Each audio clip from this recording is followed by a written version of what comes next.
My mother-in-law, Lydia, announced she was leaving both family estates entirely to my sister-in-law, claiming my husband and I did fit the image. She smiled, thinking she controlled the legacy. She forgot that her own father, the actual owner, was sitting right there, and he had a pen. This is where the story truly begins, and you won't want to miss what happens. Make sure you're subscribed to see it through to the end. We're always curious. Where in the world are you all watching from today? Let us know in the comments. The migraine had started around noon, a dull throb behind my left eye that usually signaled a storm front coming in, or in this case, a visit from my mother-in-law, Lydia. I was sitting at the long mahogany table in the dining room of the Victorian estate, a house my husband, Mark, and I had spent the last 6 years restoring with our own money and bare hands. My hands were actually trembling slightly as I reached for my water glass. I was exhausted. I had spent the morning coordinating with the contractors about the foundation repair for the guest cottage, and the afternoon rushing to prepare the celebratory dinner Lydia had demanded. She hadn't told us what we were celebrating. She just said attendance was mandatory. Mark sat next to me, his shoulders hunched. He looked like a man bracing for a physical blow. He worked 60-hour weeks as a structural engineer, yet every spare moment he had was poured into this property, ensuring his grandfather, Robert, could live out his final years in the home he built. Mark was a good man, too good for the woman sitting at the head of the table. Lydia tapped her spoon against her champagne flute. The sharp ding, ding, ding cut through the tense silence of the room. "Attention, everyone," Lydia said, her voice smooth and practiced, like a hostess on a morning talk show. She smoothed the front of her designer silk blouse. "I have an announcement, a decision I've made regarding the future of this family." She paused for effect, her eyes sliding over Mark and me with a look that could only be described as dismissive pity. Then, her gaze landed on Vanessa, Mark's younger sister. Vanessa was 30, unemployed, and currently scrolling through Instagram under the table. "Vanessa, darling, put the phone away," Lydia cooed. "This concerns you." Vanessa looked up, flipping her hair. "What is it, Mom? I have plans in an hour." "Well, cancel them," Lydia beamed. "As you all know, with Dad's health declining," she gestured vaguely toward the end of the table where Robert, her father, sat in his wheelchair, "I have been thinking about the succession of the estates. The main house here and the lake cottage." My stomach tightened. Robert was right there. He was eating his soup, his hand shaking slightly, but he was lucid. He was present. Talking about his death like a business transaction while he was eating dinner was grotesque, but that was Lydia. "I've decided to finalize the will early to avoid any confusion later," Lydia continued, taking a sip of wine. "I am leaving both the Victorian estate and the lake house to Vanessa." The silence that followed was absolute. It was a vacuum that sucked the air out of the room. Mark dropped his fork. It clattered loudly against the china. "What?" "It makes the most sense," Lydia said, speaking over him as if he hadn't spoken. "Vanessa is the heart of this family. She has the spirit, the verve. She represents the image I want for our legacy. You know, someone who can host, who can bring life to these old walls." "Mom," Mark said, his voice cracking. "Martha and I have lived here for 6 years. We pay the taxes. We paid for the roof. We take care of Grandpa." Lydia waved her hand dismissively, a flick of her wrist that erased 6 years of our sweat and tears. "And we appreciate your caretaking, Mark, we really do. But let's be honest.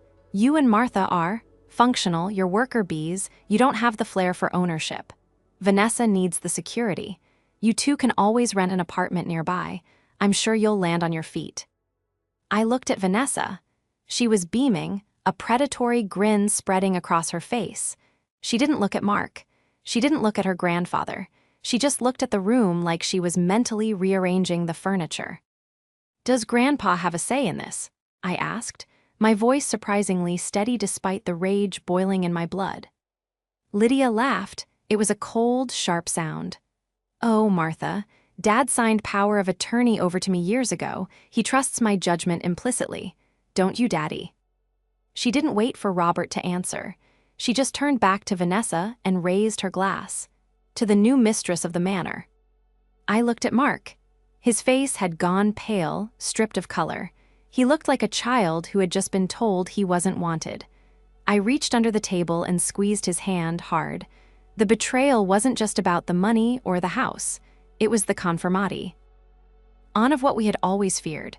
To Lydia, we were nothing but staff. But as I looked down the table, I saw something Lydia missed. Robert had stopped eating. He was looking at his daughter with a clarity and a coldness that sent a shiver down my spine. The betrayal cut deeper than the years of labor. It was a total erasure of our existence. The drive back to our wing of the house, technically we lived in the converted carriage house attached to the main estate, was silent, but it was a loud silence. It was filled with the things Mark wasn't saying because he was too broken to say them. When we got inside, Mark didn't take off his coat. He just sat on the edge of the sofa, staring at the floorboards we had refinished together last Christmas. "I can't believe it," he whispered. "She's giving it all to Vanessa. Vanessa can't even keep a cactus alive, Martha. She's going to sell it. You know she is. She'll sell the lake house for quick cash, and she'll let this place rot until she flips it." I sat beside him, wrapping my arms around his shoulders. "She thinks she can, Mark, but thinking and doing are different things." "She has power of attorney," Mark said, his voice hollow. "She made sure to mention that. She's been planning this. That's why she had us fix the foundation last month. She waited until the heavy lifting was done to kick us out." That was the knife twist. The timing. We had just drained our savings to fix the structural issues in the basement because Lydia claimed she was cash poor at the moment. We did it to keep a roof over Robert's head. Now, that investment was a gift to Vanessa. The next morning, the reality of our situation arrived in the form of a sports car, revving in the driveway. I was in the kitchen making tea for Robert.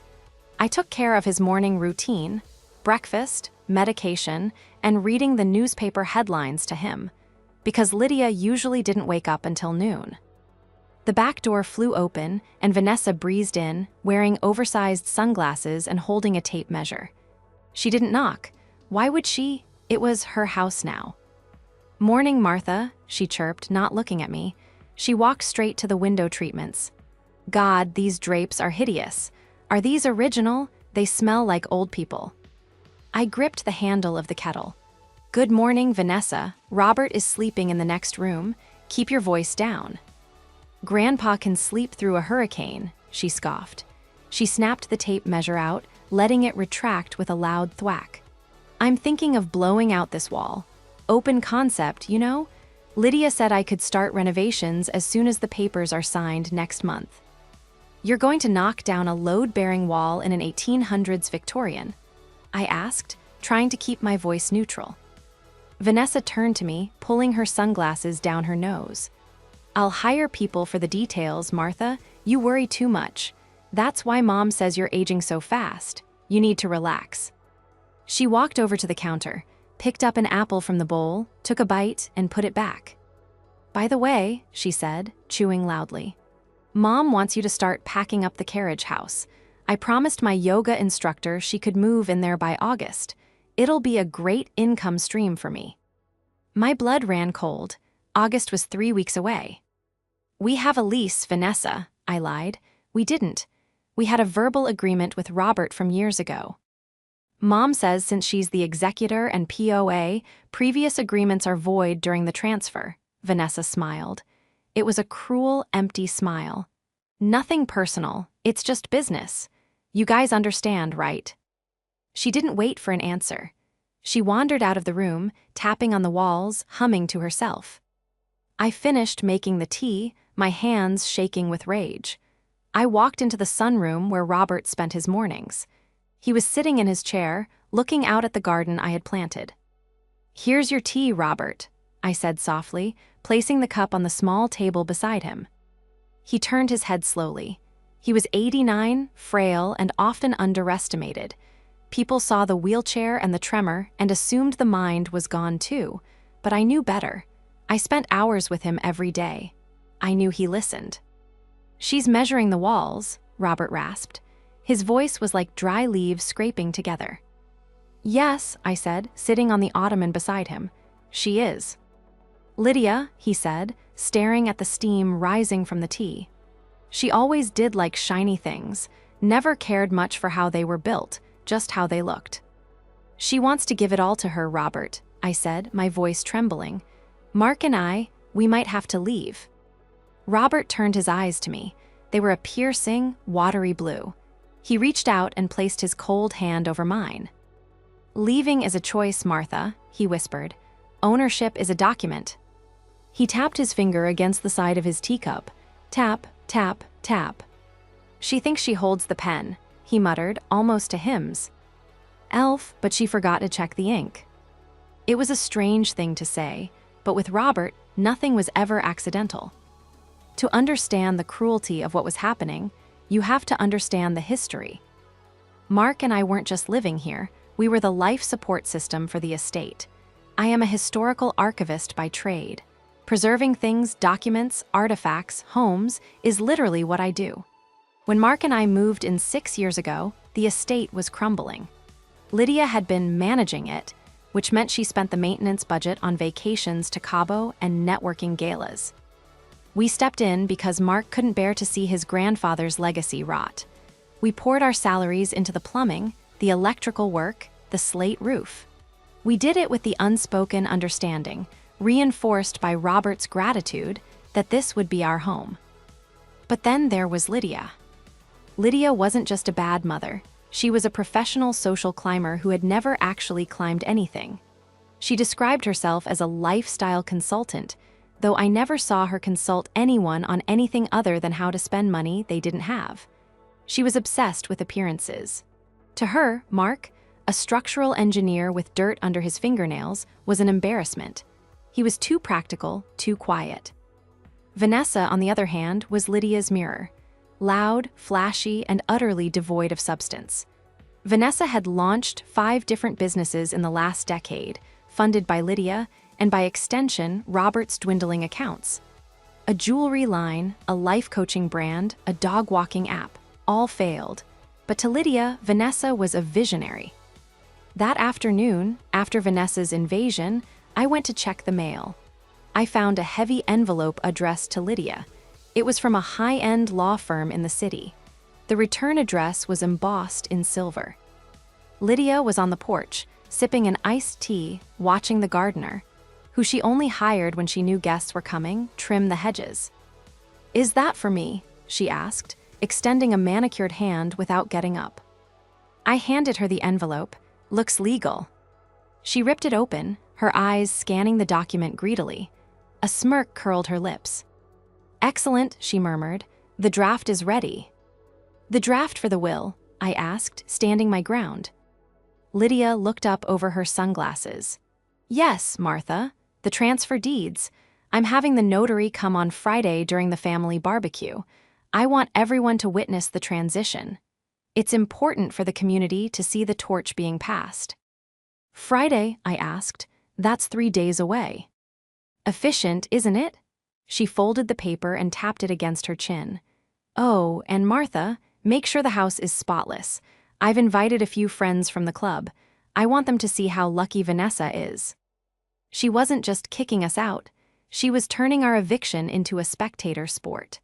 She wanted an audience for her benevolence toward her favorite child, and she wanted Mark and me there as props to applaud our own demise. "One more thing," Lydia added, her voice dropping to a conspiratorial whisper. "Don't bother Robert with this. He gets so confused lately. I don't want him agitated before the signing. I'll handle him." "Handle him," I repeated. "He's your father, Lydia, not a piece of luggage." "He's a tired old man who needs me to make the hard decisions," she snapped, her mask slipping for a second. "Now, go help the caterers. They'll be here in an hour to scout the location." I walked away, my heart hammering against my ribs. She was rushing this. She was rushing it because she knew, deep down, that what she was doing was morally bankrupt. She wanted the ink dry before anyone could object. But as I passed the library, I saw Robert. He wasn't asleep. He was sitting at his desk, the heavy oak one he hadn't used in years. He had the old rotary phone receiver held to his ear, the secure landline that bypassed the digital system Lydia monitored. He was speaking in a low, firm voice, a voice I hadn't heard in a decade. "Yes," Robert said. "Friday, noon, come to the back entrance. Bring the notary. No, she doesn't know, that's the point." I froze in the hallway. Robert looked up and saw me standing there. He didn't hang up, he didn't look confused. He winked. The library smelled of cedar, old paper, and the distinct, sharp scent of pipe tobacco that hadn't been lit in 20 years. It was a room Lydia avoided because it was cluttered and dark, but to me, it was the lungs of the house. It was where the history lived. I stepped inside and closed the heavy oak door behind me, engaging the brass lock with a soft click. My heart was hammering against my ribs, a frantic rhythm that felt loud enough to echo in the hallway. Robert placed the receiver back in the cradle. He swiveled his wheelchair around. The confused, vacant look he wore at the dinner table, the slack jaw, the glassy eyes, was gone completely. In its place was a sharp, focused intensity that reminded me of the photos of him from the 1970s, back when he was building his manufacturing empire. "You're lucid," I whispered, walking toward him. "I'm old, Martha, not brain dead," he said, his voice stronger now, though still rasping with age. "But it serves me to let them think I am. People say the most interesting things when they think they're talking in front of a piece of furniture." He wheeled himself over to the wall of built-in bookshelves. "Lydia has been planning this party for months. She thinks I've been staring out the window at the birds. What I've actually been doing is watching the courier vans. She's been liquidating assets, Martha. Slowly, selling off bonds, cashing in old policies. She's bleeding the estate dry." I felt a cold knot form in my stomach. "But why? Robert, she has the trust fund." "Had," Robert corrected. "She burned through her portion years ago. Bad investments, worse friends, and Vanessa, that girl hasn't earned $1 she didn't immediately spend on a handbag. They need the real estate because it's the only thing left with any real meat on the bone. They don't want to live here. They want to strip it for parts." He reached for a thick, leather-bound volume on the shelf, History of the County, Vol II. He pulled it out, revealing a small, hidden safe embedded in the wall behind the books. "Mark doesn't know," I asked. "Mark is a good boy," Robert said, his fingers deftly working the combination dial. "But he has a soft heart. He can't believe his mother is a shark. He thinks she's just difficult. He doesn't realize she's a predator. If I told him he'd confront her, she'd cry and he'd back down. We need a different approach. We need leverage." The safe popped open. Robert reached in and pulled out a thick file folder and a set of heavy, iron keys. "This," he said, handing me the folder, "is the original deed to this house and the lake cottage, and the correspondence from my attorney, Henderson. Lydia has a power of attorney that allows her to manage my current finances. But she forgets that the deed is in a trust where I retain the right to transfer title inter vivos, while I am living without her consent." I opened the folder. The documents were yellowed but pristine. "Henderson is coming on Friday?" I asked. "No," Robert shook his head. "Henderson is coming now. I called him on his cell. He's parking around the back by the service entrance in 10 minutes. Lydia is currently in her meditation hour with cucumbers on her eyes. She won't hear a thing." He looked at me, his blue eyes fierce. "I cannot leave this house to Mark directly. Lydia would manipulate him into signing it over to her within a week. Guilt is her weapon of choice. But you," he paused, looking at my hands, rough from sanding the floors. "You have a spine, Martha, and you respect the wood. I'm transferring the deed to you." I gasped, "Me, Robert, I can't, the family." "You are the family," he cut me off. "You and Mark, but I need you to hold the shield. Once the deed is in your name, it's done. Mark will benefit, of course, but you will be the legal owner. You will be the one who has to look Lydia in the eye and tell her no. Can you do that?" I thought about the way Lydia had looked at Mark at dinner, like he was a mistake she regretted making. I thought about Vanessa measuring the walls for demolition. I thought about the 6 years of sweat equity we had poured into this home, loving it when they ignored it. "Yes," I said, my grip tightening on the file. "I can do that." "Good," Robert smiled, a mischievous glint in his eye. "Then go let Henderson in, and Martha, don't slam the back door." The signing had been terrifyingly exhilarating. Mr. Henderson, a man who looked like he had been carved out of granite, had slipped in through the mudroom like a ghost. We sat in the library with the door locked, the only sound the scratching of a fountain pen on heavy paper. By the time Lydia emerged from her room, refreshed and smelling of lavender, Henderson was gone, and the documents were safely locked in his briefcase, speeding back to his office to be filed electronically with the county clerk immediately. The physical deed was now just paper. The digital record was the iron law. But we still had to survive until Friday. Thursday morning was a nightmare of activity. Lydia had hired a team of caterers, florists, and event planners who were swarming the house like locusts. I found Mark in the garage, aggressively organizing his tools. It was his coping mechanism. When life felt out of control, he sorted screws by thread count.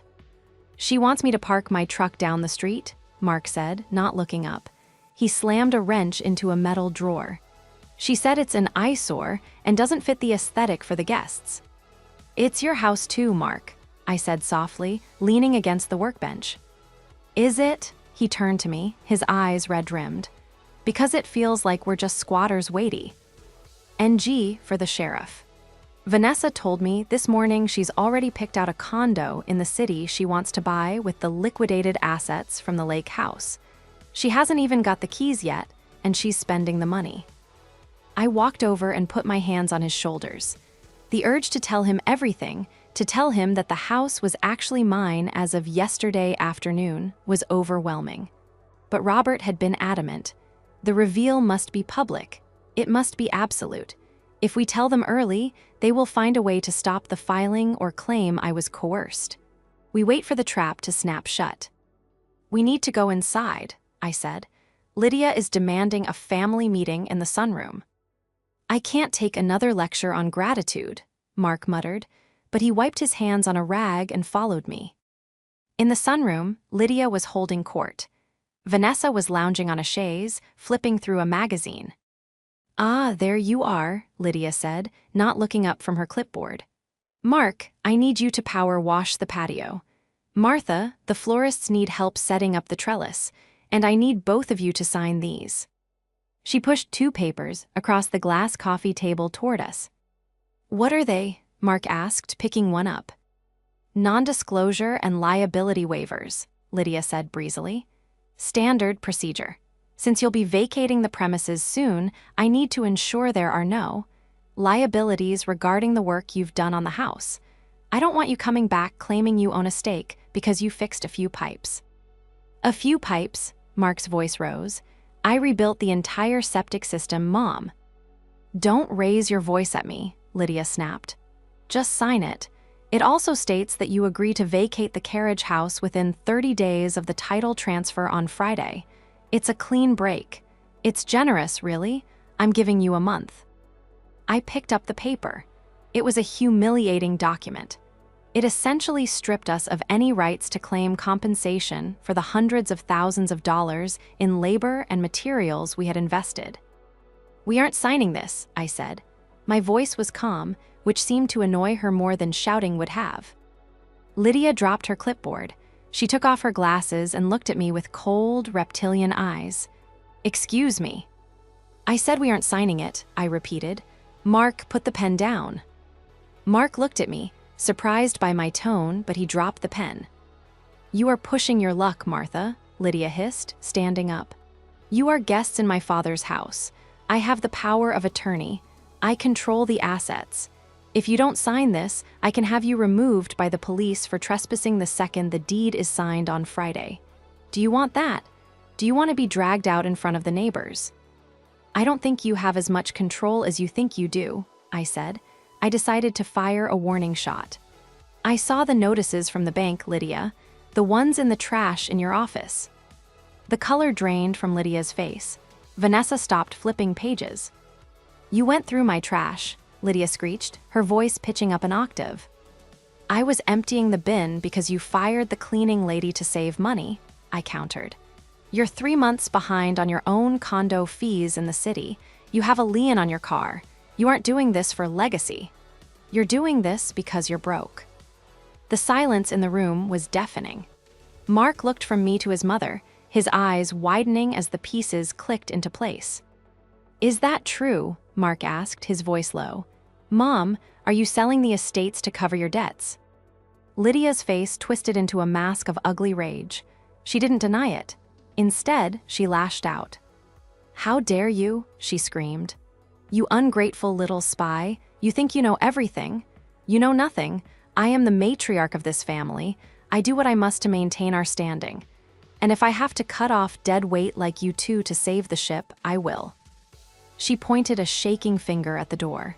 Get out of my sight, both of you, and don't think this changes anything. Friday is happening, and when it does, you will be left with nothing but the clothes on your backs. I will make sure of it. She was trembling, not with sadness, but with the terrifying adrenaline of a cornered animal. She had confirmed everything Robert said. She was desperate, and desperate people were dangerous. The confrontation in the sunroom changed the atmosphere in the house from tense to toxic. Lydia retreated to her suite and didn't come out.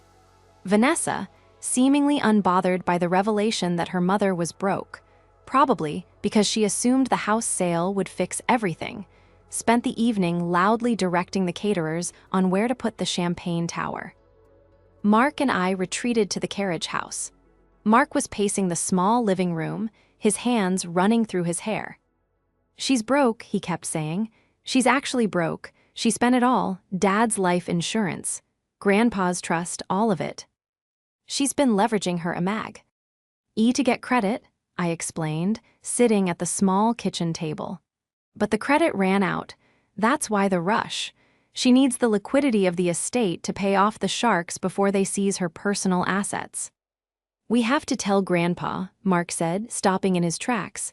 We have to stop her. Grandpa knows, I said. He knows everything, Mark. He knows, and he's just sitting there.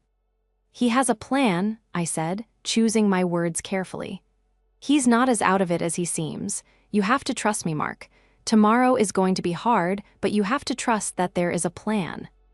Mark looked at me, exhaustion etched into his features. I trust you, Martha. I don't trust them.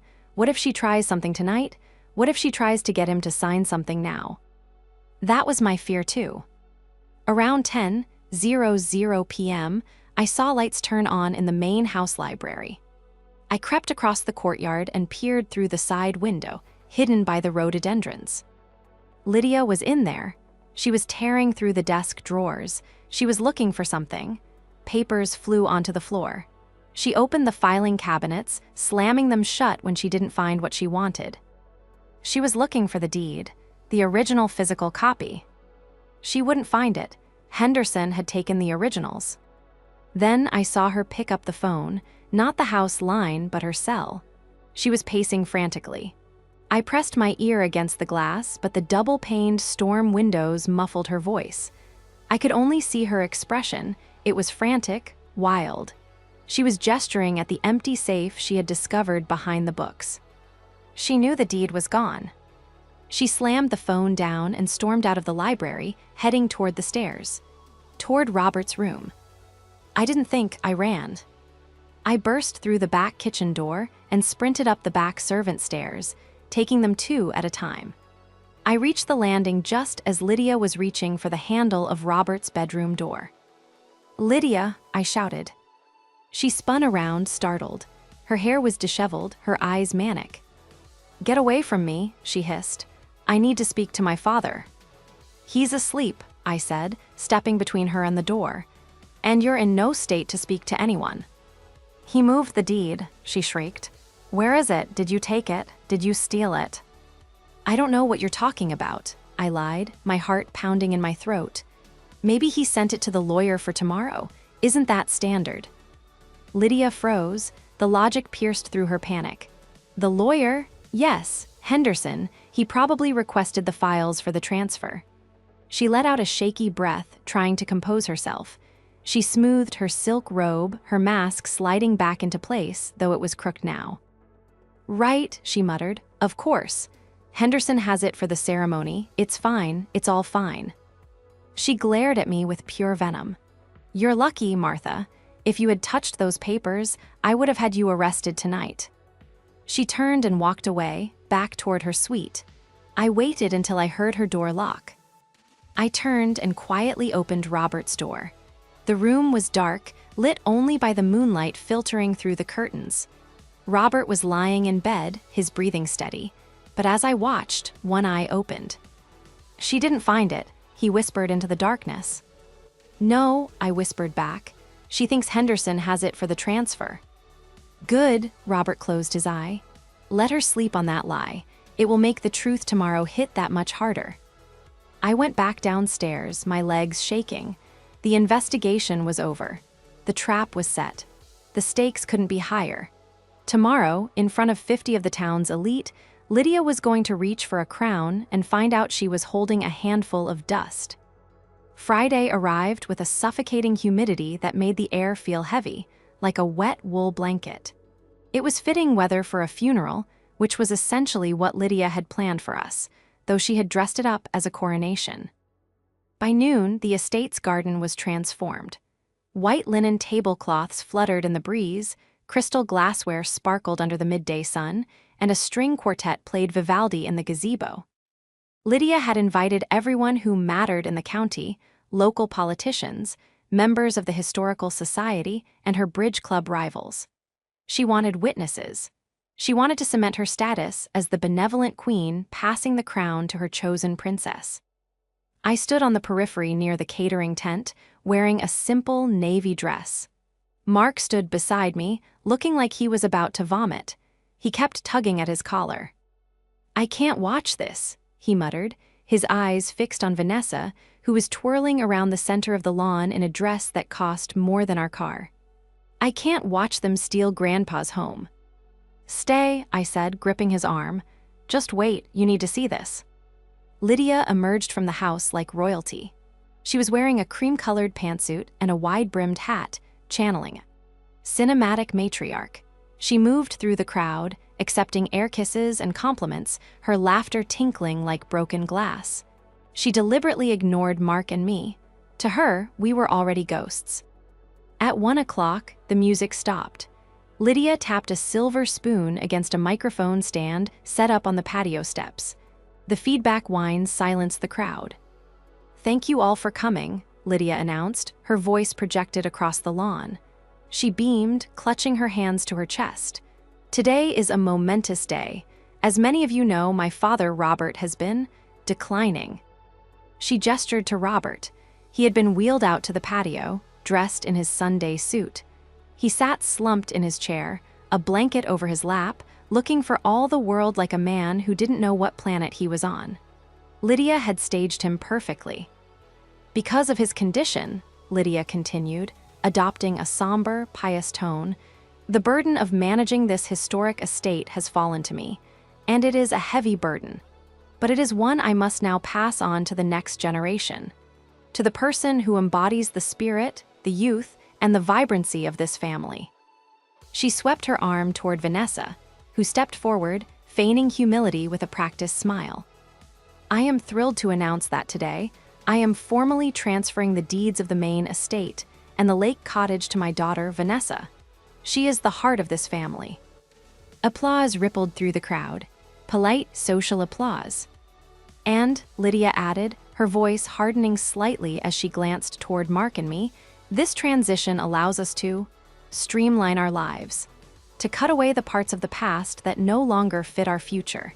It is a new beginning." She motioned to the notary, a nervous-looking man named Mr. Potts, who was sitting at a small table with a stack of documents. "Mr. Potts, if you would please prepare the transfer for signature," Lydia commanded.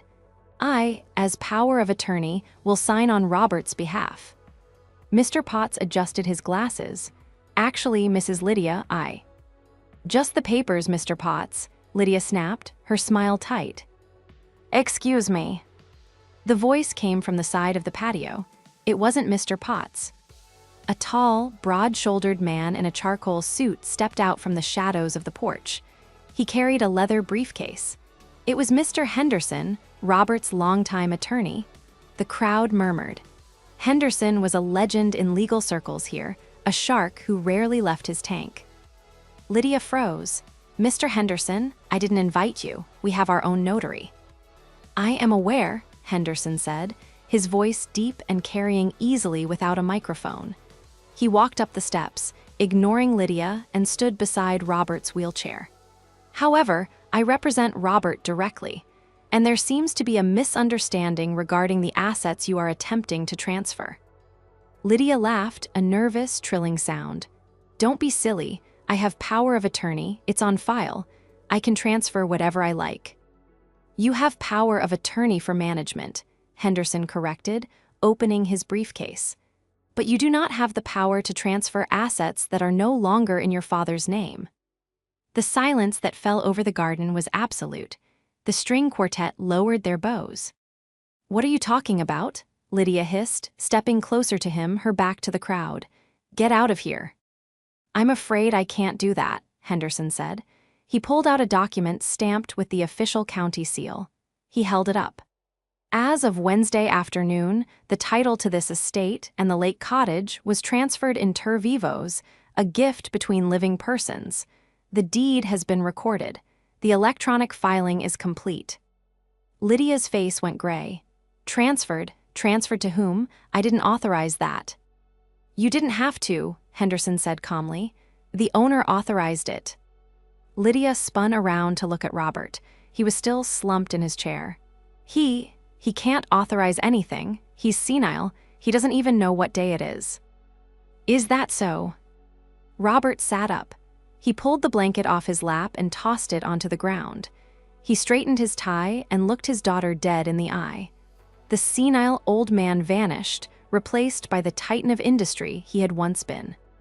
"It's Friday, Lydia," Robert said, his voice booming into the microphone Henderson tilted toward him. "It's Friday, and you're fired." The crowd gasped. Someone in the back actually dropped a glass. "Dad," Lydia whispered, stumbling back, You can talk." "I've always been able to talk," Robert said, his eyes cold. "I just stopped because I didn't like what I was hearing. I heard you planning to sell the lake house to pay off your gambling debts. I heard you tell Vanessa she could bulldoze the library. I heard you call Mark a loser because he works with his hands." He pointed a shaking finger at me. "I transferred the house to the only person in this family who knows the value of a foundation. The house belongs to Martha." Lydia whipped her head around to look at me. Her eyes were bulging. "Martha, you gave my house to the help." "She isn't the help," Mark said, his voice breaking through the shock. He walked up the steps, stepping between his mother and me. He looked at her with a mixture of pity and disgust. "She's my wife, and apparently she's your landlord." "No," Lydia screamed. The facade crumbled completely. She lunged for the papers in Henderson's hand. "This is fraud. She manipulated him. She coerced him. I'll sue everyone." "You can try," Henderson said, stepping back and closing the file. "But I have video testimony of Robert signing the documents, clearly stating his intent and his mental capacity. And I also have the foreclosure notices for your personal condo, Lydia. If I were you, I'd be more worried about where you're going to sleep tonight than suing the new owner of this estate." Vanessa, who had been standing frozen with her mouth open, suddenly threw her champagne glass into the bushes. "You said you had the money," Vanessa shrieked at her mother. "You said if I came today, you'd pay off my credit cards with the lake house sale. You lied to me." "Shut up, Vanessa," Lydia shrieked back. It was chaos, beautiful, vindicating chaos. The guests began to scatter, muttering and whispering, eager to escape the blast radius of the implosion. Lydia stood alone in the center of the patio, surrounded by the ruins of her social standing. She looked at Robert, then at Mark, and finally at me. "You can't do this," she whispered, tears streaming down her face, tears of rage, not sorrow. "I am the matriarch." "No, Lydia," I said, stepping forward. My voice was steady. You were just a squatter, and your lease is up. The aftermath of the party was swift and brutal. Lydia refused to leave. She locked herself in the master suite and screamed that she had squatter's rights. Henderson, efficient as ever, had anticipated this. He had the sheriff's deputies on standby at the end of the driveway. Watching Lydia being escorted out of her childhood home by two polite but firm officers was a somber moment. She wasn't kicking and screaming, but she was hissing threats, promising lawsuits, promising ruin. But as she was placed into the back of a squad car, because she refused to hand over the keys to the Mercedes, which turned out to be leased and 3 months in default, the fight seemed to drain out of her. She looked small. Vanessa didn't stick around to see her mother's exit. The moment she realized the money wasn't coming, she grabbed a bottle of expensive wine from the catering table, got into her sports car, and peeled out of the driveway. She hasn't called since. We heard through the grapevine she moved in with a boyfriend in the city, repeating the cycle. Once the blue lights faded down the driveway and the caterers had packed up the uneaten shrimp, the house fell into a profound, heavy silence.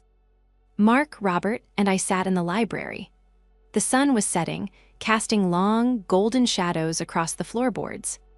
Mark was sitting on the floor, his back against the bookshelves, looking at the deed Henderson had left on the desk.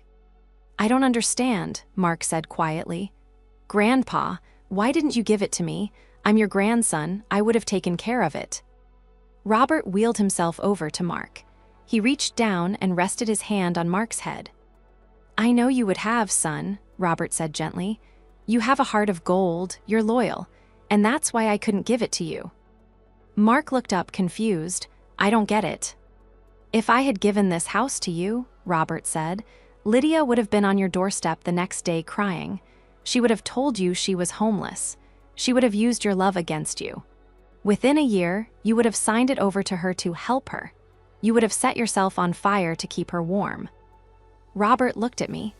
"But Martha knows that love requires boundaries. She knows that sometimes saying no is the only way to save the family. I gave it to her because she was strong enough to protect you from your own kindness." Mark looked at me, tears welled in his eyes. He realized the truth of it. He knew he would have caved. He reached out and took my hand. "Thank you," he whispered. "Thank you for saving us." The next few months were a blur of activity, but this time it was joyful. We legally evicted Lydia's presence from the house. We sold the gaudy furniture she had bought on credit to pay off some of the outstanding utility bills she had hidden. We moved out of the carriage house and into the main wing. But we didn't just take, we gave back. Mark finally started the renovations he had dreamed of. He restored the original molding in the dining room. I turned the sunroom into a proper reading room for Robert. We hired a nurse to help with Robert's daily care, not because we didn't want to do it, but because we could finally afford to give him the best. With the estate secure, we could leverage the equity responsibly to fix the issues that actually mattered. Lydia tried to sue, of course. She found a strip mall lawyer who filed a motion claiming undue influence. It was thrown out of court in less than 10 minutes when Henderson played the video of Robert, clear-eyed and sharp-tongued, explaining exactly why he was disinheriting his daughter. The last we heard, Lydia was living in a small, one-bedroom apartment on the other side of town. She works at a department store now, at the perfume counter. I saw her once, from a distance, spraying samples for a customer who wasn't interested. She looked tired. She looked ordinary. The grand dame persona had evaporated without the money to fuel it. One evening, late in autumn, Mark and I were sitting on the back porch with Robert. The air was crisp, smelling of fallen leaves and wood smoke. "You know," Robert said, watching the sunset over the lake, "this house has stood for 100 years. It's seen births, deaths, wars, and parties, but I think it's finally happy." "Why is that?" Mark asked, sipping his coffee. "Because," Robert smiled, patting the arm of his chair, "the termites are gone." I laughed, leaning my head on Mark's shoulder. We owned the house, but more importantly, we owned our lives. The image Lydia had tried so hard to curate was shattered, but in its place, we had built something real, something that would last.